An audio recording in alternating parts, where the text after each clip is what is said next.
Yo, what is up, guys? Will here with Canyon, and today we're talking about a little thing you can do in your category leagues to, I don't know if I want to say take advantage or it's not even really a cheat or a hack. It's one of those things where if you're not doing it, you're behind the eight ball. So I think it's something that we wanted to make a video out today just to talk to you guys about this strategy that I incorporate in all my category leagues every single week to make sure I'm taking advantage of the league and making sure I have the best chance to win my lineup. Before we get into the tip, though, in the comment section, you'll see a link to sign up for Underdog.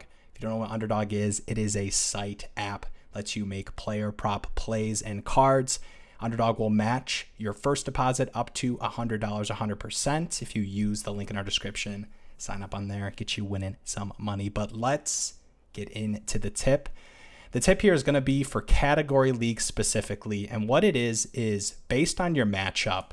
When you're making waiver wire acquisitions, mostly later in the week, depending on the matchup, you can take a look and see where you're at and make sure you're picking up players that are specifically going to help you win those close categories, or make sure you lock up certain categories to give you the best chance of winning the matchup for that week.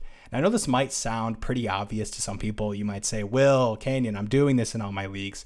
And I get that, but I think it's one of those things where I've heard and seen people aren't doing this, or their waiver wire acquisitions, they're thinking long-term, right? So maybe you have the worst player on your roster, you've got an open spot, they're making a waiver wire claim to make sure it's matching with the team they've built from the draft. And I think that's a really good idea overall, but you're really missing out on the opportunity to capitalize on a certain category. For example, let's say you built your team and you're not a very strong rebounding team. You got a ton of guards, smaller players, maybe you focused on 3-point shooting and points and assists. You're not strong rebounding. So you don't even in your mind ever think about strong rebounders on the waiver wire because it doesn't match your team.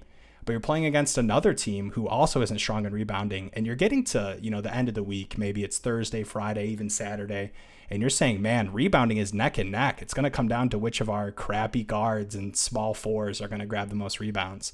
What you can do is not look at which player on the waiver wire is going to match your team composition, but is going to maximize your opportunity for rebounding. So you're not focused on a category, right? I think a lot of people want to pick up the best player on the waiver wire, but in a category league, what's more important is picking up the player that's going to help you win a certain category, that's going to help you win your matchup for the week. So for example, a guy like Walker Kessler, we talk about these specialty categories in defensive stats, blocks or steals. He's a guy who really hasn't played super consistent, strong minutes this season, is probably on the waiver wires in a lot of category leagues, but he's been giving, he can give you pretty elite block numbers per minute. I mean, he's top 7 in blocks per game right now in the season. That's not even with really strong minutes. So maybe you look at him and you're like, he's really not going to give me points. He's not an amazing, free throw percent shooter. He's not going to give me a ton of upside there. Maybe some rebounding, nothing really in the assist department. But you can look at those specific categories you need. Maybe that's not the best example, but you know what I'm talking about. Those specialist guys that, the production overall isn't great. Maybe they're really severely lacking in certain categories, and that's why they're on the waiver wire. But you can look at your matchup and say, I don't need this guy to score any points because I already know who's going to win that category. Let me focus on the categories that are going to be close and see if I can tip the scales and take advantage and win that category to potentially win my matchup. Yeah, it comes down to just, sniping the right category, right? You already have your composition, like Will said, about, what you're trying to go for week on and week in and week out. But scouting your matchup for the next guy, who's like, what's the guy that you're playing against? What's his composition? And what's that swing category that I usually don't win? That's up for grabs. It's up in the air. And that could be my 5th or 6th category that really tips the scales in that matchup. So you want to look for guys, like Will just said, that specialize in those specific categories, of course. On top of that, preferably if you're doing this at the beginning of the week, definitely want to find guys that play, 4-game weeks, maybe even a 5-game week. It's the holiday season, so maybe 3 to 4-game weeks with some breaks here coming up. If you're going towards the end of the week and you're looking for an ad, maybe guys that are on a back-to-back. There's a lot of times that guys have a back-to-back Saturday, Sunday slate. Those guys could really help you, win your league or your matchup at the end of the week. And you also want to look for guys that are in higher pace up scenarios, right? So if you have, say, you're debating on which guys to grab, and you have a Maverick that's playing against the Grizzlies. Grizzlies a top pace team, and Mavericks huge pace up spot for them. And a pace up basically just means more possessions, right? Teams that run and play basketball much quicker, have much more possessions per time that they play. And so if you can find someone that plays more possessions, there's more opportunity for statistics.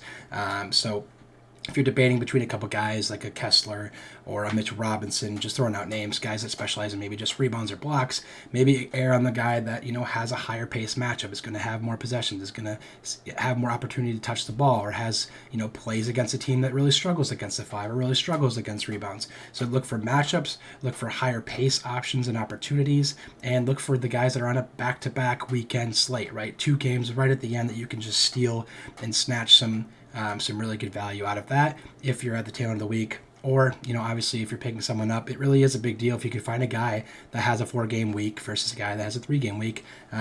Or if you have a fringe guy that's on a 2-game week, obviously drop him, pick someone up that, targets that category that you need, and grab him for 4 games. It's double the games. It's targeting a category that you think you can now snatch and turn the week around. And these are like very little things that go a very long way in helping you win a week. Yeah, definitely. And, like we talked about, I think really importantly with that kind of waiver wire claim, and, you're dropping a player on your roster to pick somebody else, you don't want to hyper focus on long term, right? I think a lot of people fall into the trap of who's the best player available that, is going to be the best fit for my team for the rest of the season, when in reality you actually want to be able to drop players, in NBA fantasy in both category and points leagues, but specifically for categories, you want to be able to drop your worst player to pick up a guy who's, going to give you more games for that week, right? So don't hyper focus on, which guy's the best fit for my team, because for the most part, if they're on the waiver wire, the discrepancy and differences between what contributions those players are going to give you that fits your team composition is really not going to matter all that much, right? And, specifically for the category matchup, like we talked about, a lot of times, you can see into the future a little bit, and, you're winning your matchup by X amount, you're up 80 points and 30 assists, and you're like, there's no way I lose those categories even if all my players dud on that in the final two games of this matchup. So in those situations, you can almost just like totally ignore those categories for the player and really hyper fixate on what you need to take advantage of. I know it might seem pretty straightforward. I'm sure a lot of you guys already do this in your leagues, but it's one of those things where if you're not doing this, you're probably losing a lot of matchups 4 or 5, depending on what number of category leagues you play in a 9-cat league. But you're probably losing a lot of matchups by 1 or 2 categories because the other guy is looking at those differences and going, well, this rebound's going to be neck and neck. Let me grab some rebound upside guys. I don't need to worry about playing these guards that aren't going to get rebounds because I don't even care about the other good stats that those guys give me. So it might seem pretty straightforward. A lot of you guys that have been playing fantasy for a while are probably familiar. But if you don't do this, make sure you're incorporating that and you're taking a look at that every time you're making a waiver wire claim. Don't just look at the fit for your team. Look at the fit for your matchup and make sure you're taking advantage of that to win. Appreciate you guys watching. We'll see you in the next one.